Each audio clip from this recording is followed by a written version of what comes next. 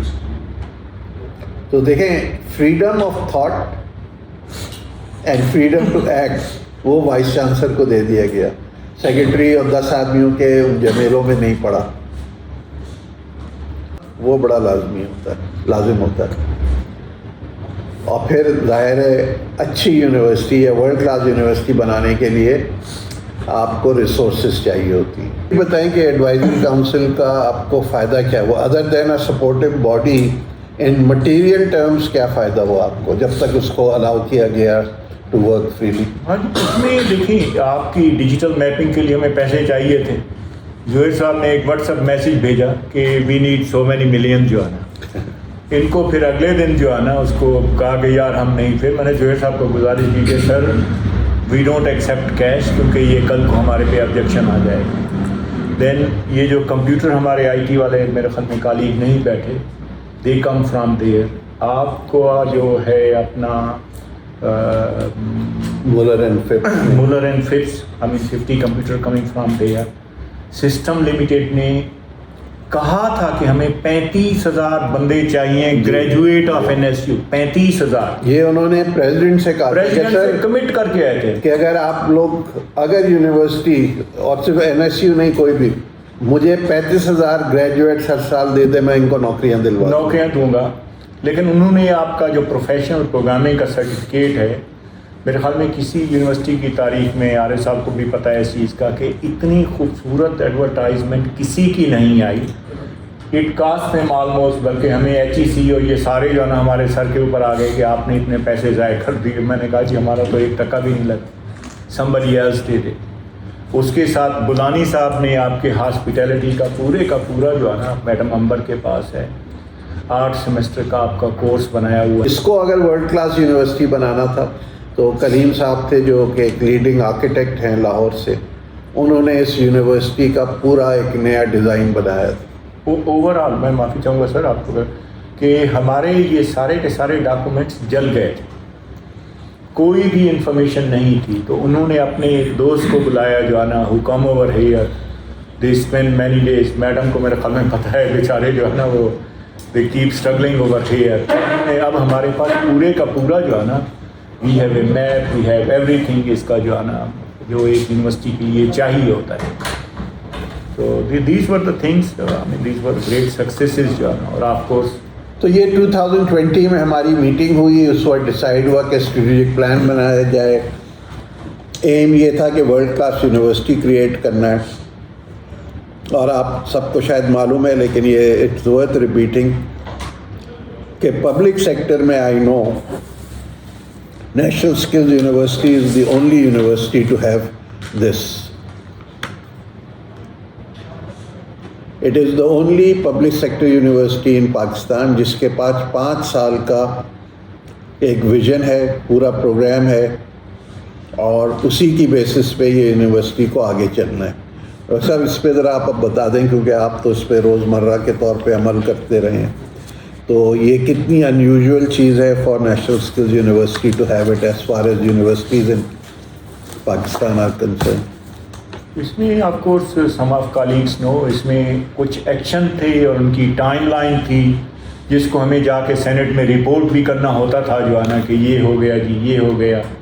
I mean I know you have we keep putting this was like a great Gantt chart کہ ہم نے کیا کیا چیزیں کرنی ہیں and so far so اگر یہ چینجز نہ آتی جو پولیٹیکل چینجز آئی ہیں تو we would have gone much beyond this one but we have accomplished a lot overall جو ہے نا ہم جو کر چکے ہیں and the rest lies with you. آپ لوگ ہیں اس کو آگے کنٹینیو رکھیں گے. I mean you will get a lot more support from Zaheer صاحب کی. اور ہماری جو خوش قسمتی ہے ہماری سینٹ کی وہی ٹیم ہے جس نے پہلی سینٹ میں ان چیزوں کو اپروو کیا ہے ان کو آگے لے کے آئے ہیں اوور آل جو آنا. So I mean it's a blessing not only this one. آپ کے ساتھ نیوز بھی ہم نے کل ان سے شیئر کرائی تھی. ہمیں 2 دن پہلے ڈان میں آیا ہے کہ ہر university exactly like this one strategic plan بنایا لیکن اس میں انہوں نے لکھا یہ ہے کہ یہ پہلی بار ہم تاریخ میں کر رہے ہوں گے بٹ دے ڈونٹ نو کہ this has been done already. You all be having a pride as well as کہ آپ لوگوں کے پاس جو ہے نا یہ ڈاکٹر. تو یہ واز دا فرسٹ ٹائم کہ 14 specific goals were given in کو ڈیفائن کیا گیا تھا. اس کی بڑی تفصیل ہے یہاں میرے پاس ٹائم نہیں ہے میں صرف بتا رہا ہوں اور اس کی تاریخ دی گئی تھی.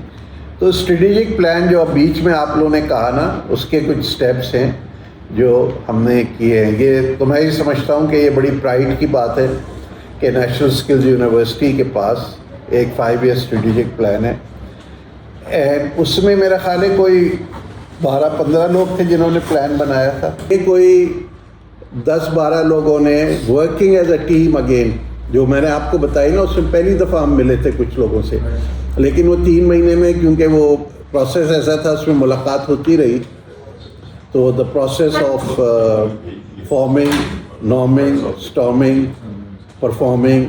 تو یہ آپ کی تو you are associated with a university جس کے پاس یہ اسٹریٹجک پلان ہے. یہ ویژن ہے اس کا to be a premier institution for skill based technical education with focus on excellence and economic empowerment of the youth.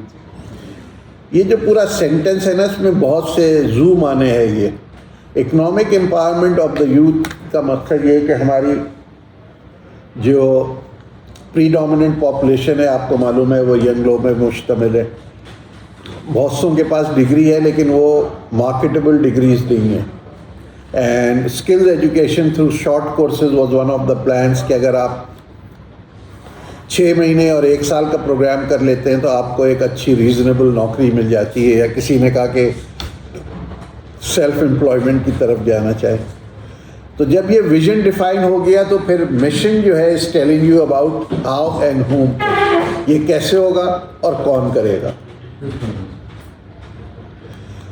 اور کوئی بھی کام جو آپ کرنے چاہیں نا جب تک آپ کی اصولی ویلیوز اچھی نہیں ہوتی ہیں ٹھیک نہیں ہوتی ہیں اس پہ کوئی چلتا نہیں ہے. اس وقت جو ہمیں ملک میں رونا ہے وہ یہی ہے کہ ہماری قدریں بدل چکی ہیں. ہمیں معلوم ہی نہیں ہے کہ رائٹ اور رانگ کیا ہے اور کیا چیز ہونا چاہیے. تو having so vision mission and values is an integral part of a strategic plan. پہلے یہ آپ بنائیں پھر اس کے بعد والی چیزیں جو ہے نا وہ بڑی آسان ہو جاتی ہیں. وہ آلموسٹ میکینیکل ہیں. جس میں یہ جب ہم نے بنایا تھا تو انوائرمنٹل اسکین کیا تھا جس میں ملک کی معاشی سیاسی ٹیکنالوجی اور ٹرینڈز اینڈ انڈیکیٹرز دیکھے گئے تھے.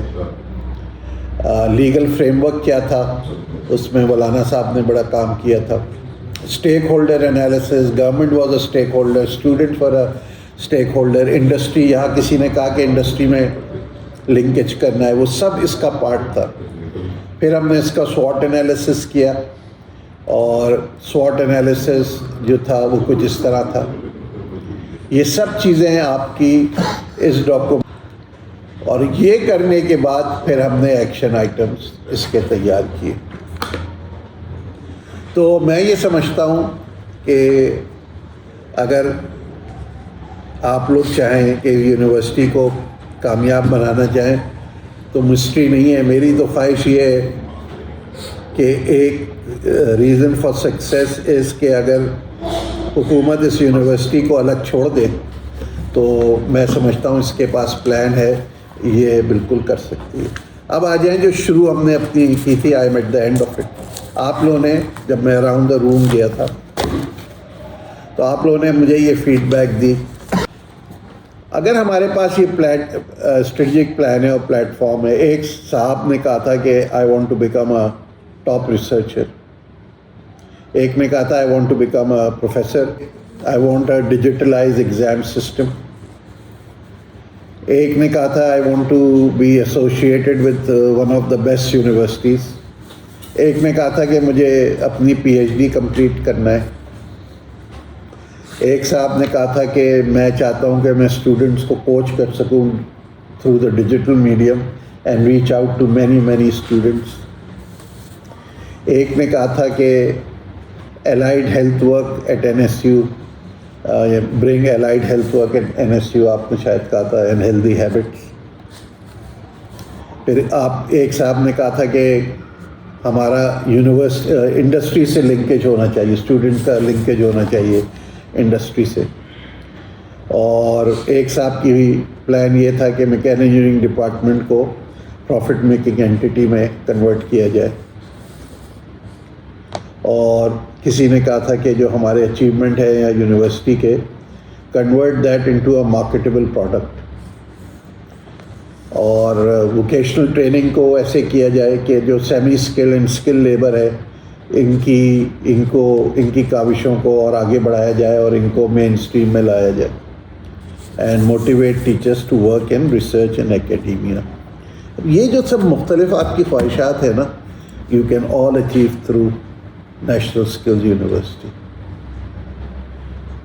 تو جب تک آپ لوگ ایز اے ٹیم جڑے رہیں گے, ایز اے ٹیم کام کریں گے, آپ کو اس سے بہتر ماحول ایٹ لیسٹ ان پاکستان اور ریسورسز نہیں ملیں گی اپنے انڈیویجول گولز اچیو کرنے کے لیے. So I just thought I share this brief chat with you. Thank you.